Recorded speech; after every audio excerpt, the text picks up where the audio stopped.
Tavuli News today call for urgent action on Transnational Crime Treaty. Papua New Guinea, Solomon Islands Business Council and SICCI sign MOU. Strengthening inclusive adaptation capacity in Solomon Islands project launch. And in sports, FIBA Melanesian Basketball Cup action now in day 4.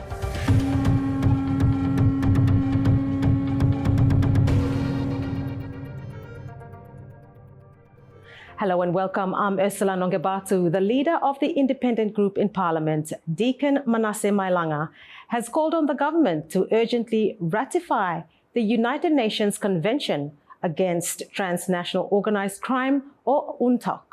UNTOC is an international treaty aimed at strengthening global cooperation against transnational criminal networks. Although Solomon Islands signed the convention several years ago, it has yet to ratify it. Mailanga described this delay as a dangerous gap in the country's national and regional security framework, stressing that urgent action is needed to protect the nation from growing cross-border criminal threats.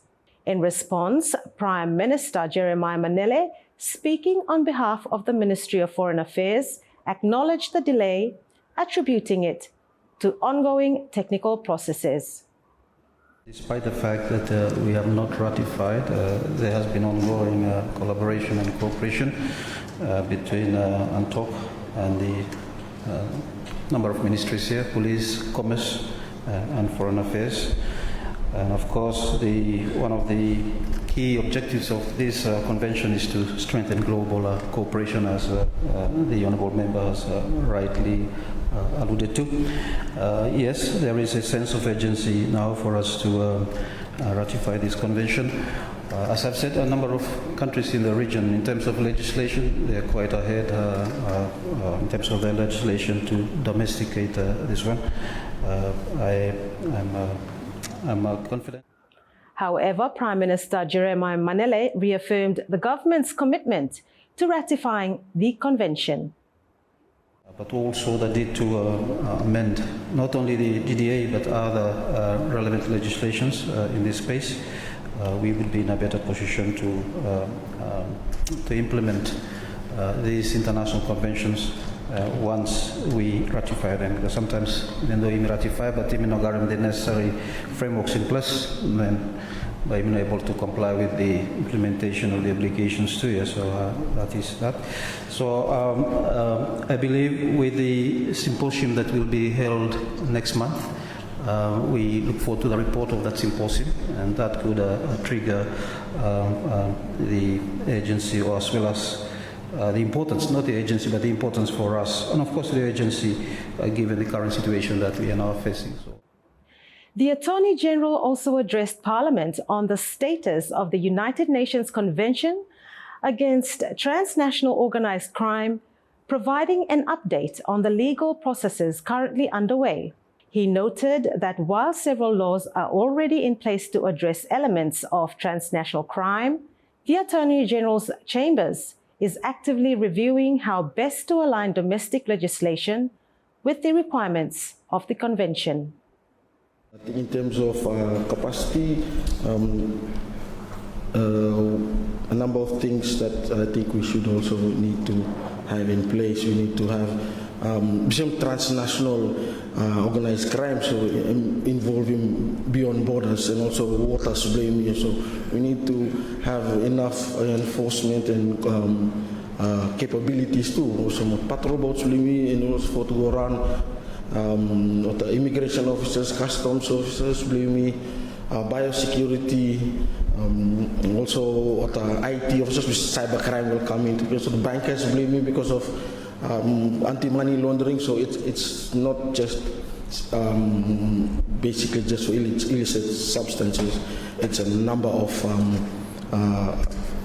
things where organized crime himself go putumota arms into. He emphasized that the process is ongoing and that the Chambers is committed to ensuring Solomon Islands is positioned to meet its international obligations under the Convention.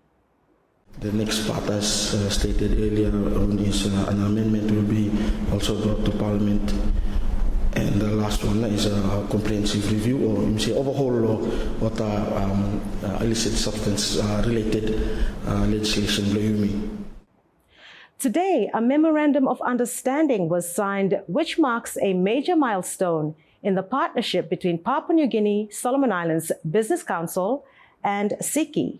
The memorandum of understanding establishes a framework for cooperation between PNG SIBC and SICCI to strengthen business linkages, facilitate trade, and promote investment between Papua New Guinea and the Solomon Islands. It reflects a shared commitment to advancing private sector partnerships, charitable collaborations, and fostering regional economic growth. This fella PNG, SIBC and SICCI MOU signing is very strategic for fostering or for creating now a deeper engagement between private sector for Tufala country, Papua New Guinea and Solomon Islands. As we know, there's already a lot of Papua New Guinea companies here in Solomon Islands, and Yumi Solomon too, Yumi might guarantee three fala where interest for go and invest or go and doing business law Papua New Guinea, but no sabe how na for doing that one. So this fella MOU him osem channel where him sabe allow or give him information lohana for doing this one. So yes, it will definitely serve as an essential forum for dialogue, for networking between businesses, to do more business as well as collaboration too. It's a two-step process. One, we're focusing on existing businesses because they're the ones that have a need right now, and they're the ones that I guess you can call it the guinea pig. You know, like we want to try things. They're already here, so understanding what their impediments are, what challenges they face, and dealing with that. But what we bring to the table is a focused agenda. We're not worried about how the Australians think about New Zealanders think about or Malaysians. It's just Papua New Guinea to Solomon Islands, and hence our tag, One Sol. Our long-term ambition is to grow the economy of both countries. And we're going to do that by growing each one separately. So we're going to work towards growing the Solomon Islands economy, and at the same time growing the Papua New Guinea economy. But that growth is going to come from a bipartisan arrangement between the two. The reason we signed the MOU today with SICCI is that we want the Solomon Islands to go through SICCI and the Papua New Guineans to come through us.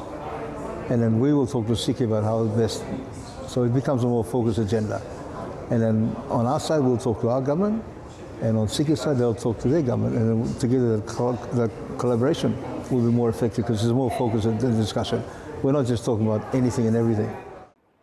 The collaboration aims to facilitate bilateral trade and investment between Papua New Guinea and Solomon Islands, promote business matchmaking, trade missions and investment opportunities, support the development of small and medium enterprises and local content, advocate for policy reforms and a vibrant, sustainable business environment, and foster cultural understanding, youth employment, and inclusive growth through joint initiatives. The Solomon Islands government, through the Ministry of Environment, Climate Change, Disaster Management and Meteorology, has launched a new project aimed at strengthening the country's resilience to climate change. The project, called Strengthening Inclusive Adaptation Capacity in Solomon Islands, is supported by the Global Green Growth Institute and the Government of Australia. Led by the Ministry of Environment, the initiative aims to develop the country's first national adaptation plan. This plan will help the Solomon Islands respond to growing climate threats, including sea level rise and flooding.